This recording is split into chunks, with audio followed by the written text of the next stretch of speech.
Bonjour, pour l'exercice 6 du T2-1, c'est un exercice qui parle de représenter les bits en forme de signal qu'on appelle des codes. Il peut y avoir des codes en bande de base, des codes bipolaires, des codes Manchester, etc. Donc du coup, nous allons suivre l'énoncé. J'ai essayé de représenter les schémas parce que avec le téléphone en main, c'était pas possible. Donc du coup, j'ai représenté juste les schémas. Nous allons essayer de transformer ces octets en des signaux. Nous allons commencer par l'exercice 1. On dit l'exercice 6, la question 1. Qu'on désire transmettre la suite des bits de 00 jusqu'à 1. On demande de dessiner la suite des signaux transmis par modem en supposant qu'une modulation d'amplitude bivalente pour le premier bit et une modulation de phase bivalente pour le deuxième. Donc, qu'est-ce qu'on a? On a une modulation bivalente d'amplitude et une modulation bivalente de phase. En tout, on aura combien de modulations? On aura 4 parce que le nombre de modulations, ça sera 2 à la puissance 2, vu que on a 2 niveaux de variation. Donc, en tout, on aura 4 niveaux de phase, 4 variations du moins. On aura 4 variations, c'est pourquoi on va essayer de représenter 4 variations de signal en fonction de ça. C'est pourquoi j'ai représenté des octets, parce qu'en tout on aura juste besoin de 4 signaux qui varient différemment. Donc c'est à nous de voir comment est-ce que le signal varie. C'est pas important le sens pour l'instant. Je peux commencer par 5 volts à moins 5 volts ou 2 volts. Il suffit que j'ai juste 4 signaux qui sont représentés différemment. C'est le plus important. Donc moi je suis là. Je viens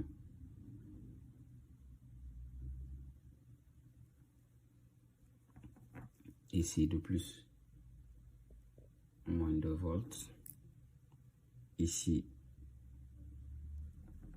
je préfère venir de 5 à moins 5 volts.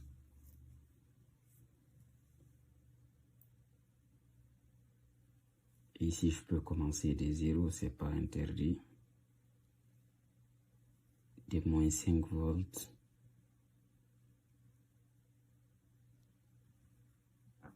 À 0, il me reste mon quatrième signal.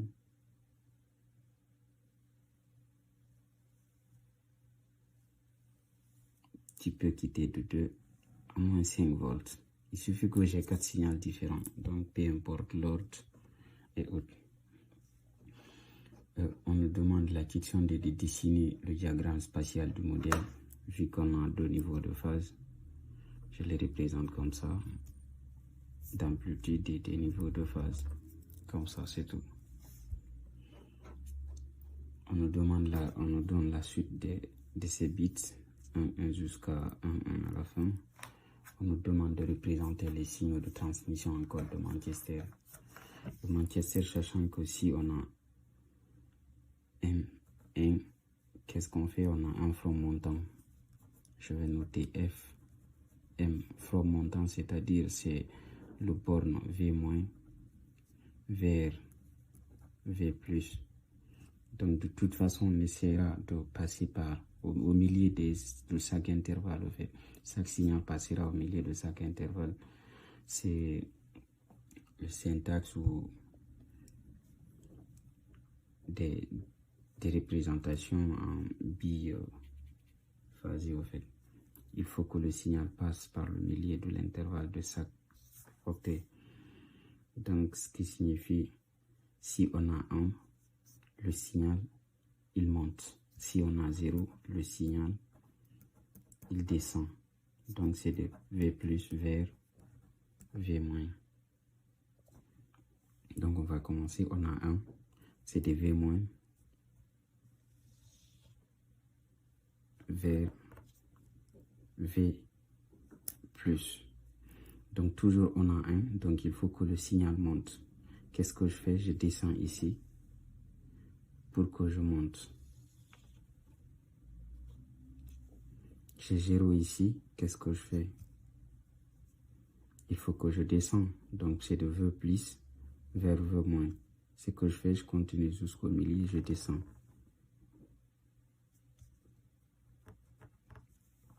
Donc là, on a un front montant, un front montante. Nous avons un front descendant.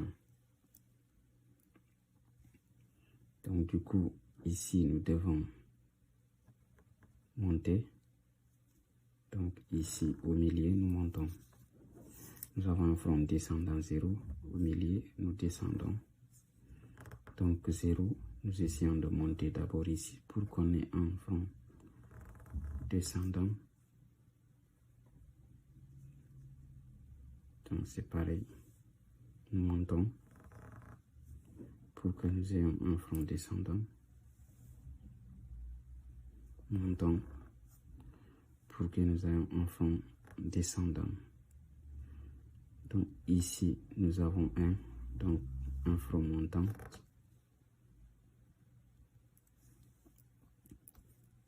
Pareil, ici, un front montant.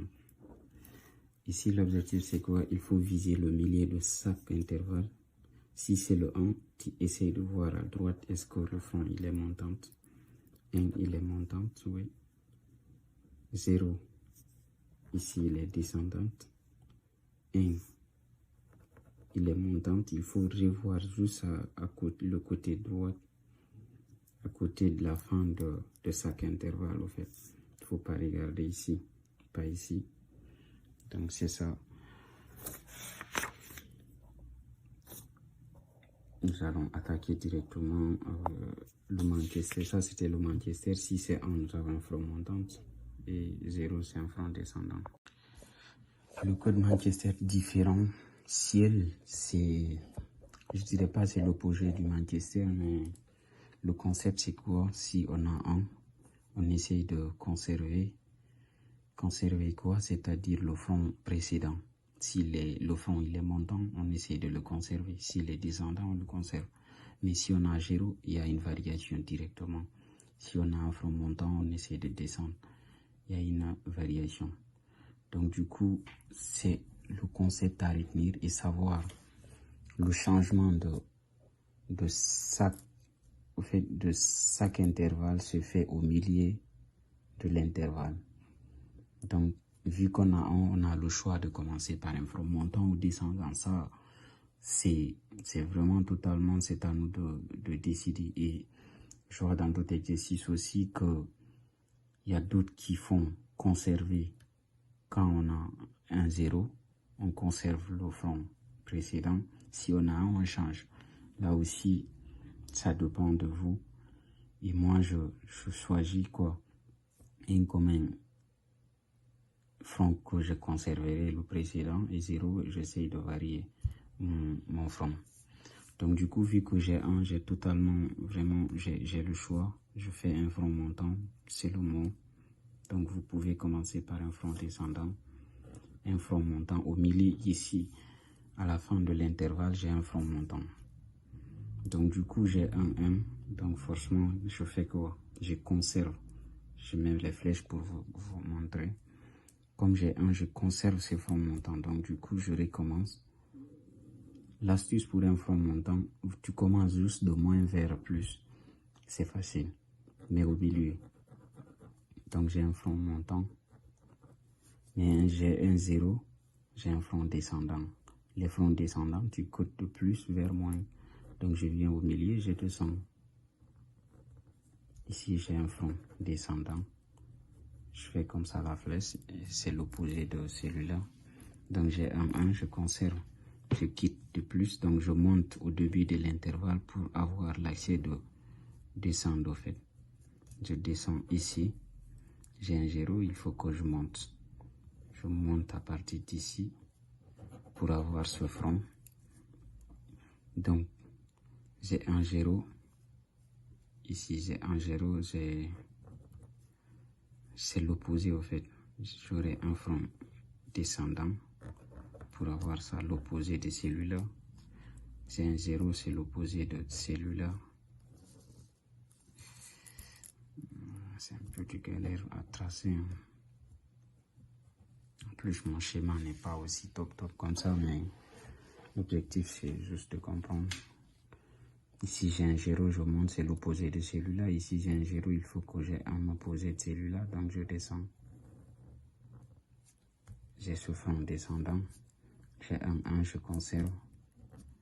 J'ai un 1, j'essaie de conserver. Donc, je monte pour conserver ce front descendant. Je descends, j'ai un 1 à la fin aussi, j'essaie de conserver, je monte. Celui-là. Donc, descendant. Il y a ce front. Donc, le concept, il est simple pour le Manchester différentiel. Donc, du coup, si on a 1, on essaye de conserver. Si on a 0, on essaye de varier. Sachant que la variation se fait au milieu de chaque intervalle. Et le Manchester, lui, le concept est plus simple. Si on a 1, on essaye d'avoir un front montant. Un front montant, c'est de moins à plus volts. Du coup, si on a un front descendant, c'est de plus à moins. Donc, du coup, il ne faut pas oublier que la descente s'est faite au milieu de chaque intervalle. Merci.